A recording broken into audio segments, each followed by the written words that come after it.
So Ukraine keeps hitting Russian oil and now electrical grid and that sort of thing. And the Russians are bleeding out as far as casualties. I'll explain what I mean by that in just a moment. So let's start here. Fire at the Fedosia oil depot has been burning for over a day and a half. Thick, toxic smoke continues to spread over the city and is visible as far as Starry Crim. Now, I don't know where Starry Cream is, so I had to look that up. Here's Fedosia. This is like a there's like a naval area here and oil kind of stuff, depots and things. And then Starry Cream is out here. And again, if I mispronounce that, I apologize. Okay, so and we're going to look a little bit more at this map here in just a second. Occupied Crimea, Russian 330 kV Simferopol electrical substation after the Ukrainian strikes. So that was also yesterday. So if we go back to the same map and then we just zoom out a little bit, let's see if we can zoom out a little bit. Simferopol is out here. Right? It's a long ways from there. Okay. Occupied Crimea. Now, what's interesting about this, following the strikes on Fedosia Fuel Depot and 490 MW Tavary power plant, Ukrainian Neptune cruise missiles and drone struck the 117 MW Saki thermal power plant and 2 electrical substations. So there were a lot of hits yesterday, and we only kind of scratched the surface with what was going on yesterday. Now,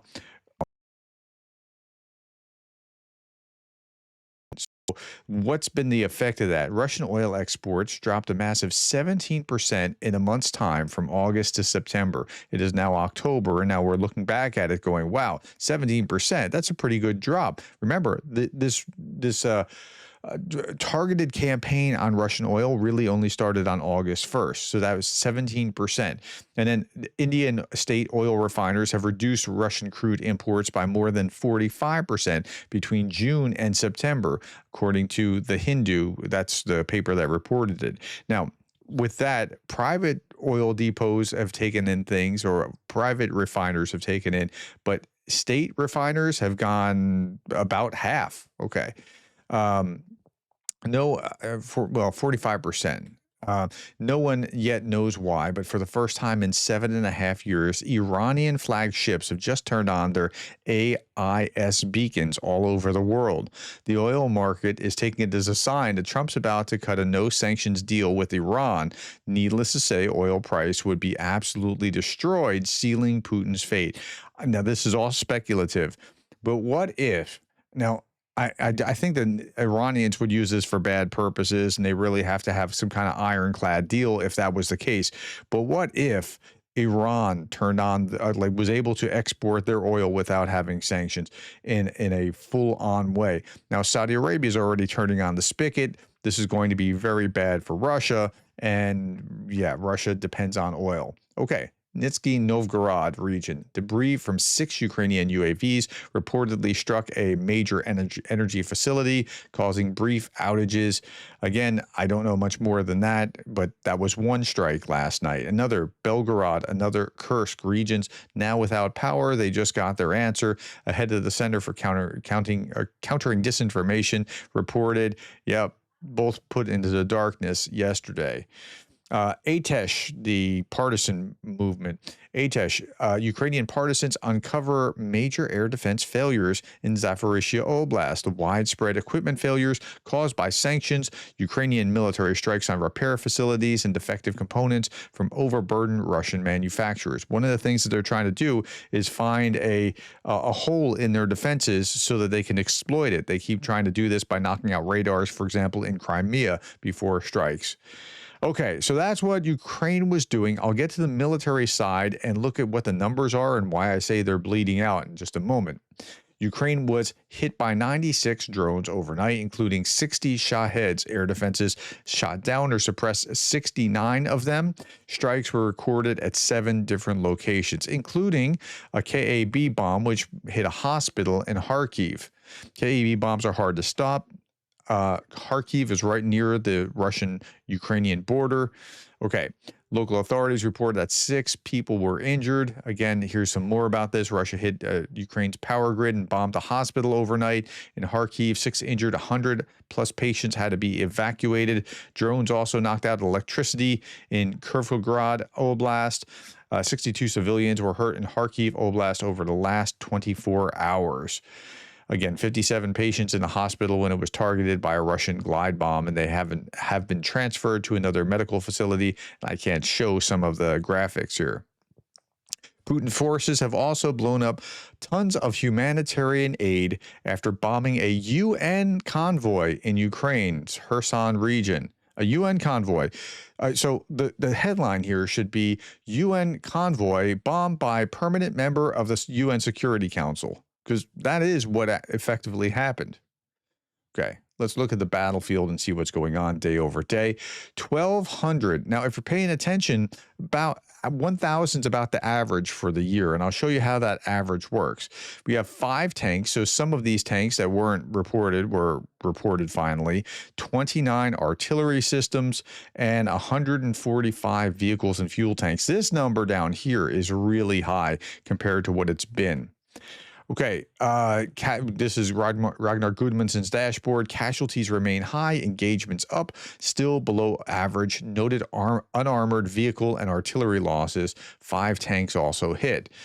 Here we go again. There was a massive Russian assault with 16 armored vehicles repelled near Dobropilya. Units from Azov, air assault forces struck unmanned systems and forces took part. Russia struck toward Mirhorod, Razno focused on Shakhov. Results: 9 infantry fighting vehicles, 4 APCs, 3 tanks, 3 motorcycles. That's not recorded here yet. We'll see what happens tomorrow, but this was apparently just yesterday. The Bakros direction, Russian invaders conducted 52 assaults. 52's about right, maybe a little medium low for the 1,200 casualties. Russia surrounded. Ukrainian forces have bisected and surrounded the Russian salient north of Bakros. So remember the bunny ears? It's been bisected here, and they're working on trying to capture this here, but we'll see how that all plays out. Okay, this was the main event here. This is what I want to talk to you about. This is the British Ministry of Defense. And they said this: Russia has likely sustained approximately 332,000 casualties killed or wounded in the conflict so far in 2025. Just this year, 332,000 and approximately 1,118,000 casualties since launching its full-scale invasion of Ukraine in 2022. The average daily Russian casualties during September 2025 was 950, according to the Ukrainian General Staff. Now, that's just September that we're talking about. If we look at, I've been saying now for the last couple of weeks, it's about 1,000 for, average, but that's for the year, and I'll show you how that's working. It's starting to tick up. Okay, a moderate increase from Russia's August of 2025 average daily casualty rate. The average daily rate in September 2025 was the second lowest reported since April of 2024.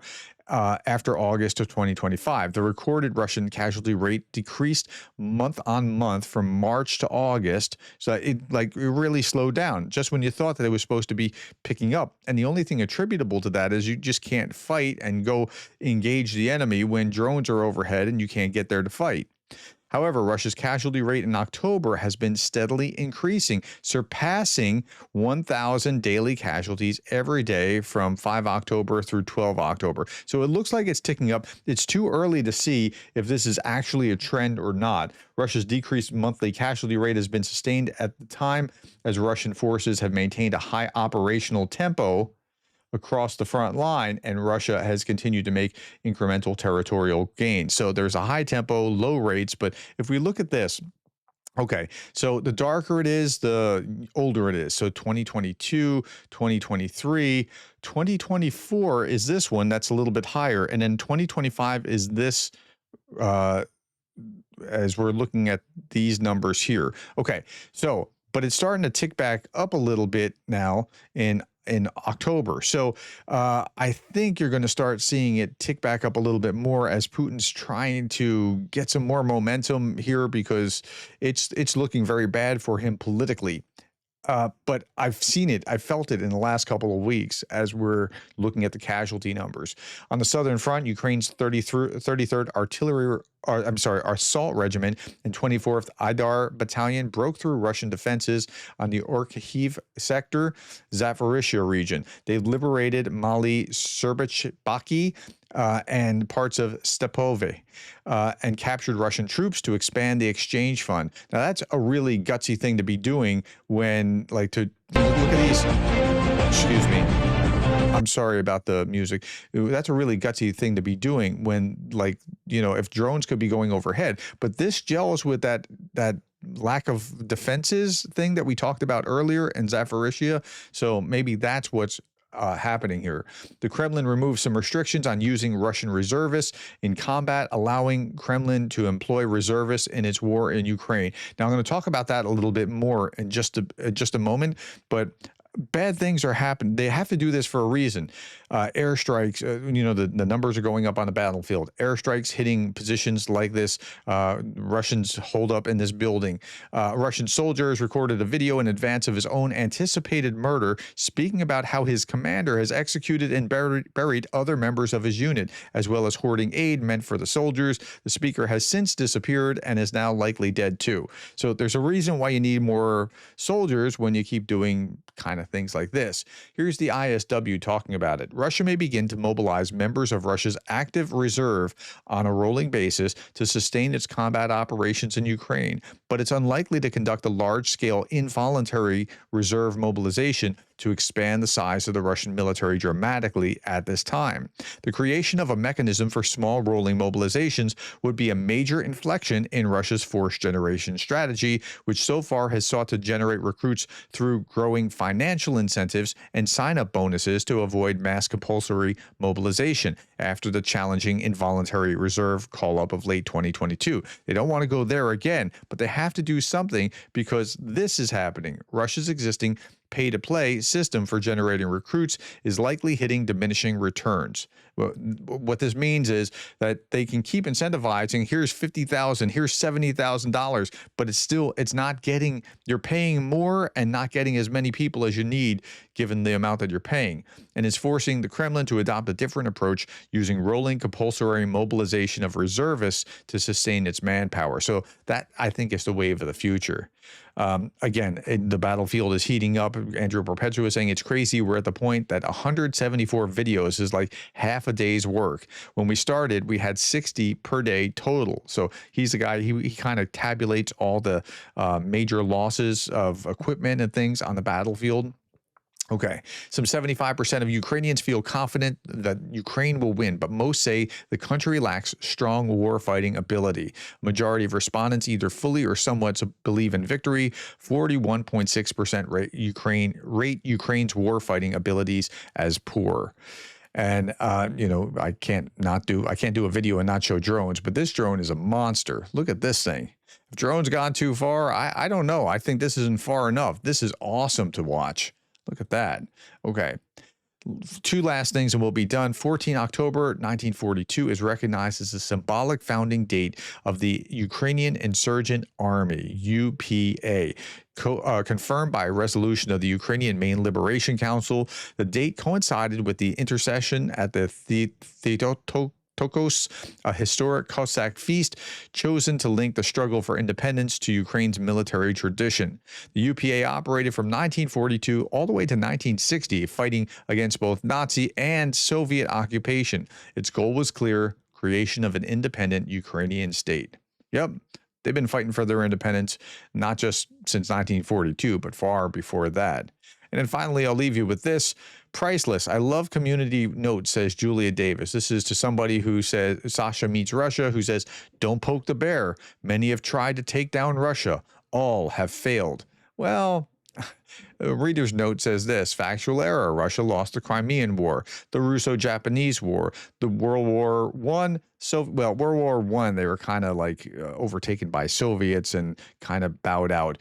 The Soviet-Polish War, the Soviet-Afghan War, and it's in the midst of a 3-year unplanned war of attrition against a smaller neighbor. So that's where we actually are, my friends. Okay, thank you. Tell me what you thought about this. Put it in the comments below. Thank you for the likes. That helps this video spread. Thank you for the likes, the shares, and the subscribes. And thank you for being the kind of person that cares about Ukraine.